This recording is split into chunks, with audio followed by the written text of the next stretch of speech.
Rebirth implies a change of essence, a true transmutation. There are questions that follow you quietly, even when you pretend not to hear them.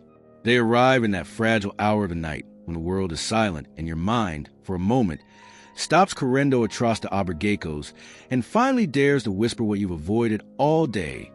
What happens to the part of me that isn't flesh? What becomes of the invisible side of who I am? It's a fear so ancient that no philosophy, no achievement, no distraction fully dissolves it. You feel it when you lose someone you love, or when you realize how quickly life moves, or when a sudden moment of silence exposes a truth you keep buried. You are terrified of disappearing, and yet something in you insists there must be more. Something refuses the idea of ending. That something is the oldest instinct of the psyche, calling you back to a mystery you've never truly learned to face. Jung understood that this fear isn't childish. It's archetypal. Humans have always tried to explain what happens beyond the visible world. Not because we love superstition, but because the soul knows it doesn't fit entirely inside a single lifetime. To illustrate this, imagine a candle in a silent room. Its flame trembles in the dark, casting a soft circle of warmth around you. It flickers, dances, and glows as if it holds its own breath. But when the flame goes out, where does the light go? Does it vanish? Or does it return to something larger than your eyes can see? Jung would say, the light doesn't disappear. It returns to the field from which it emerged. In his view, death isn't an erasure but a shift in the psyche's orientation, a transition of energy from one state of reality to another. And he reached this conclusion not through dogmas, but through symbols, dreams, visions, and the patterns that repeat across centuries of human imagination. He noticed that people on the verge of death often dream of doors, bridges, rivers, and rising lights, symbols of passage that appear again and again in every culture. Those images weren't fantasies of frightened brain, but messages from the deeper layers of the unconscious. In A Natureza of the Psyche, Jung wrote that a psyche é o eixo do mundo, meaning the psyche is not just a personal phenomenon. It's a bridge between the visible and the invisible. If the psyche itself extends beyond the limits of waking life, then the experience we call death might not be a collapse but a return. And so the question becomes, what if the soul already knows more about death than the ego can bear to imagine? Think of your own life. All the endings you survived, relationships that ended, chapters that closed, versions of yourself you've outgrown. Did those endings truly destroy you? Or did each one secretly prepare you for a greater transformation? Maybe the fear of death is not the fear of extinction, but the fear of becoming what you were meant to be all along. Jung believed that the psyche moves toward wholeness the way a seed moves toward becoming a tree. Not by clinging to its shell, but by surrendering to a process it doesn't fully understand. And in that surrender, something is born that wasn't there before. So let me ask you, what if what you call the end is simply consciousness changing rooms? What if the part of you that cannot be measured, touched, or photographed continues in a form your current mind cannot yet comprehend? The symbols found in dreams, in myth, and in the deep layers of the unconscious don't whisper about annihilation. They speak of transition. They point to the possibility that death is not a falling into nothingness, but a return to a larger field of being, a shift into a dimension where the soul is no longer confined to the limits of the ego. And if that's true, then everything you fear about disappearing might be hiding the beginning of a truth far greater than the one you've been taught. But before we can explore what the soul becomes after death, we need to understand something far more fundamental, something most people spend their entire lives ignoring. Because the real mystery isn't what happens after the flame goes out. The real mystery is, what exactly is the flame in the first place? But to understand what the soul becomes, first we have to understand what the soul truly is. Psychological death is not a metaphor in Jung's work. It is a force, an archetype, a movement of the psyche as ancient as humanity itself. When Jung spoke about death, he wasn't referring only to the last breath of the body. He was speaking of all the inner endings that shape who we become. To him, dying was not just biological. It was a pattern written into the architecture of the soul, a cycle that repeats through dreams, crises, breakdowns, and unexpected awakenings. Every time you lose something you believe you couldn't live without, a piece of your old self quietly dissolves, making room for a new configuration of your inner world. Death, therefore, is not an intruder. It is a companion walking beside you throughout your entire life. Jung once said that the psyche instinctively moves toward renewal, and because renewal can only happen when something gives way, the unconscious often speaks the language of symbolic death. Consider a woman who found her entire life collapsing at once. She lost her job, her marriage ended, and her sense of identity shattered overnight. But instead of dreams filled with chaos, she kept seeing the same surreal scene: a small boat trying to cross the ocean. Just before reaching a distant island, the boat sank into dark water. She woke up terrified, certain the dream meant she was failing. But when she explored the dream through Jung's lens, something unexpected emerged. The sinking was a message of defeat. It was the psyche telling her the form she once relied on could no longer carry her to the next phase of her life. The island symbolized a new state of being, but the old vessel couldn't survive the crossing. Her dream wasn't about drowning. It was about arriving. This is the essence of psychological death. Dreams of burial, falling, setting suns, collapsing houses, broken bridges, caves, tunnels, or rivers aren't warnings of literal doom. They are images of transition, markers of the psyche entering a new configuration. Jung wrote that the unconscious expresses processes of transformation through symbols of death, not to frighten us, but to prepare us. When something inside you outgrows the life you've been living, the psyche begins dismantling the structures that can't sustain your growth. It feels like a crisis, but it is actually a deep inner intelligence reorganizing your life from the inside out. You aren't being destroyed. You are being reformed. Think of how many versions of yourself have already died. The person you were at 16 is gone. The part of you who tolerated disrespect is gone. The version of you who believed you had to earn love, or stay quiet, or pretend, or shrink. Those cells had to die for you to become who you are now. And none of those deaths were punishments. Each one was a passage into a more authentic life. So the real question becomes unsettling and liberating at the same time. If the psyche can die and be reborn while the body still lives, then what exactly happens when the body finally falls away? Does the psyche simply stop its unfolding? Does the cycle end? Or does it continue in a dimension the ego cannot imagine? If dreams of death during life always point toward transformation rather than annihilation, then what does the soul try to tell us about the moment when symbolic death becomes literal? What happens when the archetype of rebirth is no longer just a psychological movement, but approaches the threshold of physical death? And what happens when this ancient process stops being symbolic and begins to touch the reality of dying itself? Long before the body dies, something inside you has already practiced dying 1,000 times. You felt in the quiet ways life forces you to release what you once clung to. You feel it when a relationship ends and the future you imagine evaporates overnight. You feel it when a version of yourself that once felt solid suddenly collapses like a house built on sand. You feel it when a trauma shakes the ground beneath you, leaving you staring at a life that no longer feels like it belongs to you. These moments aren't poetic metaphors. They're small deaths, dissolutions of identity that reshape the inner world long before the outer world changes. Psychological death doesn't announce itself with a dramatic gesture. It enters softly through the door of everyday experience, asking you to let go of what you can no longer carry. Think about the times you whispered, "I don't recognize myself anymore." That sentence alone is a funeral for an old identity. Or those seasons when everything in your life seems to shift without warning. Your desires, your values, your sense of direction, leaving you feeling like life is moving faster than your ability to understand it. Or the exhaustion that feels less like physical tiredness and more like something inside you is being pulled into the depths, as if the psyche itself is rearranging its foundations. These are the inner transitions Jung saw so clearly. They aren't failures. They aren't collapses. They are reorganizations initiated by the deeper layers of the psyche, when the ego can no longer sustain its old structure. Jung understood that symbolic death is not an accident, but a mechanism. When the ego hits its limit, when it cannot adapt, cannot solve, cannot maintain the illusion of control, the unconscious steps in. It dissolves the outdated forms, breaks down the rigid narratives, and forces a descent so that something new can rise.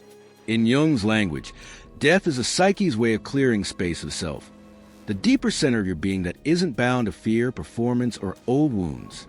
Psychological death, then, is not destruction. It's reorganization. It's the moment when life refuses to let you remain who you used to be. And that is why these inner endings feel so terrifying. They feel like dying because for the ego they are. When a chapter closes suddenly, when you outgrow a role you've carried for years, or when a sacred illusion finally shatters, the ego panics. It clings. It resists. It tries to resurrect the old world. But the unconscious doesn't move backward. It only moves toward wholeness, toward truth, toward a version of you that can hold more life than the old one ever could. This is why you often feel torn between who you were and who you're becoming. One part is falling away. Another is waiting to emerge. Jung described this moment with a clarity few thinkers have ever matched. He observed that when the psyche reorganizes itself, the ego feels as if it is dying. But it is not death. It is expansion. It is the opening of a door that the ego would never choose willingly. As one of his writings implies, the ego believes it is being destroyed, but in reality, it is making space for a greater presence within you. That presence is a self, the center that holds your deepest truth, your purpose, your inner resilience, your connection to something larger than your personal story. And this is where the tension reaches its breaking point, because every psychological death invites rebirth, but not everyone allows a rebirth to happen. Not everyone is willing to let the old identity dissolve. Not everyone is willing to descend into the unknown, so the psyche can rebuild the inner world from the ground up. And when the ego refuses to die, even symbolically, something dangerous begins to unfold in the psyche, because there is a profound psychological danger when we resist a death that was meant to transform us. There is a moment in every inner transformation when resisting the process becomes more painful than the process itself. Jung saw this countless times. People standing at the threshold of who they were meant to become, terrified to let go of who they once were. And when the psyche is called to shed an old identity, but the ego refuses to release it, something dangerous happens. You enter a kind of psychological limbo, no longer able to inhabit the old world, but not yet capable of stepping into the new one. It is a state of being between suspended, split, unable to move forward yet unable to return.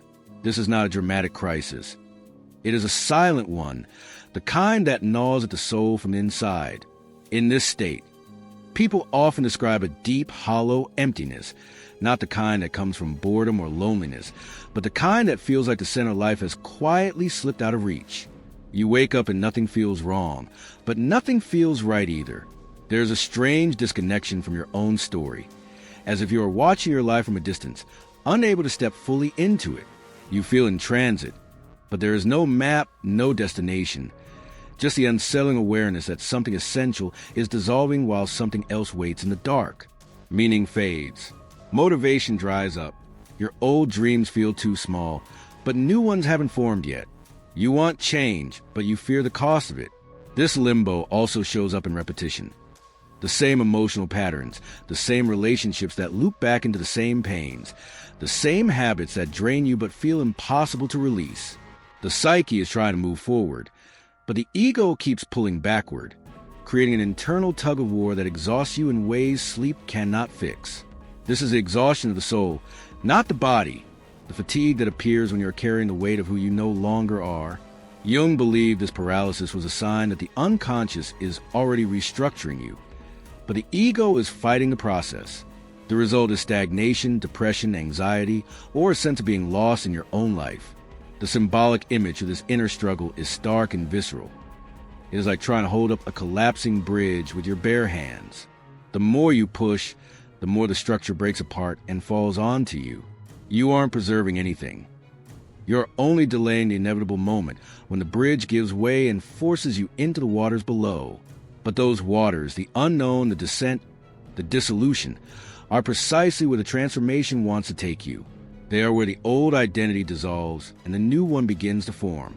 The destruction you fear is not the enemy. It is the threshold. The collapse is not punishment. It is initiation. So ask yourself, what if what you call destruction is actually birth try to happen? What if the breaking you resist is the doorway your soul has been waiting for? Jung believed that symbolic death becomes dangerous only when resisted. The psyche does not seek to harm you. It seeks to evolve you. But the ego clings to familiarity even when it no longer fits, creating suffering out of fear of the unknown, and is often at the moment of greatest resistance, when the old self is cracking and the new one is still invisible, that people feel most abandoned by life. Yet this is the exact moment when the deeper movement of the psyche becomes most active, and it was precisely in this suspended, fragile place, this inner crossing where so many people get stuck, that Jung made one of his most powerful discoveries. He found a path, a symbolic map both ancient and utterly modern, capable of guiding the soul through its own symbolic death and into the rebirth waiting on the other side. Because right at the edge of this psychological limbo, Jung uncovered a way for the soul to walk through its own dying. Every inner transformation has a structure, even when your life feels like it's falling apart. Jung believed that symbolic death follows a precise psychological sequence, a map drawn not by the intellect, but by the unconscious itself. And when you begin to recognize this pattern in your own life, the chaos suddenly becomes a passage. The despair becomes movement. The darkness becomes direction. The first stage is recognition. The moment you stop pretending that the old chapter can be saved. This is the sunset of the psyche, the light fading, the warmth leaving, the familiar shape of your world dissolving into shadow. You don't need to like it. You only need to admit it. Something is ending. Something cannot return. Recognition is the courage to say, this version of me has completed its cycle. From here, the process deepens into integration. This is a descent into the cave, the symbolic underworld where all the forgotten parts of you live. The fears you silenced, the wounds you minimized, the desires you abandoned to survive. Integration is not about fixing yourself. It is about sitting with what is true. It's listening to the pain you never allowed yourself to feel. It's holding the younger versions of you who were never given space to speak. In Jung's language, this is the meeting with the shadow, not to punish you, but to return your missing pieces. For many, this descent feels like darkness, but it is actually the beginning of becoming whole again.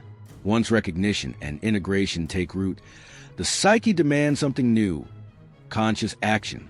This is where transformation leaves the symbolic world and enters your daily choices.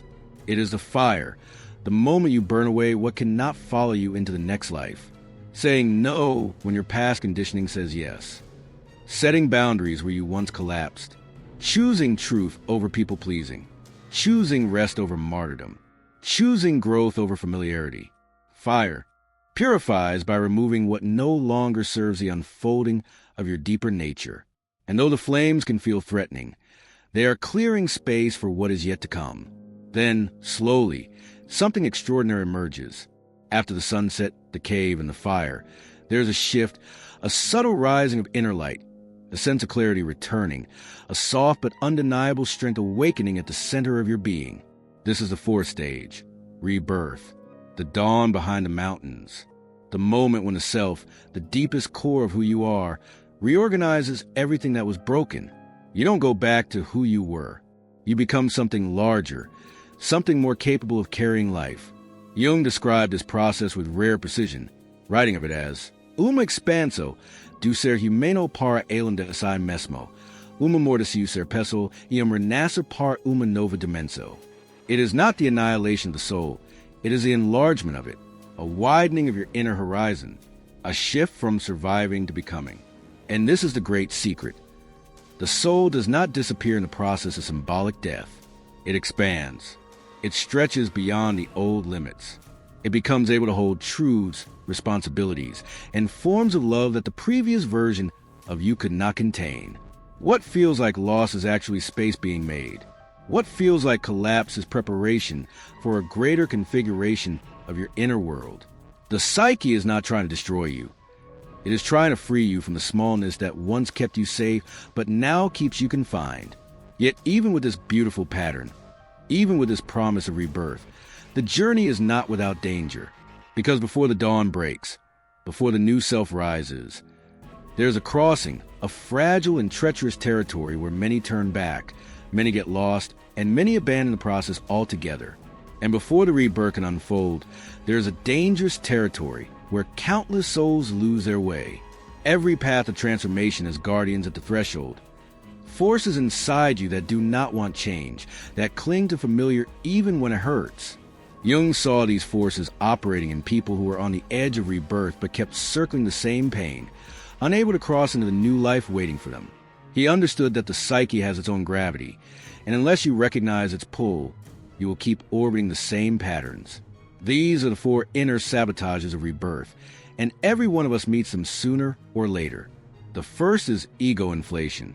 When the psyche begins to expand, the ego often misinterprets this expansion as proof of superiority, specialness, or awakening without sacrifice. Suddenly the person feels chosen, enlightened beyond others. But this is not transformation. It is delusion wearing spiritual clothing. Inflation is a counterfeit sunrise, a false light that appears before the true dawn. Instead of dissolving old identities, the ego simply builds a bigger throne around them. Jung considered inflation one of the greatest dangers of psychological work because it disconnects the person from humility, grounding, and the honest work of integration. Real expansion softens you. It does not make you grand. The second sabotager is isolation. When symbolic death begins, the ego often retreats, trying to protect itself from vulnerability. The person pulls away from others, not out of peace, but out of fear.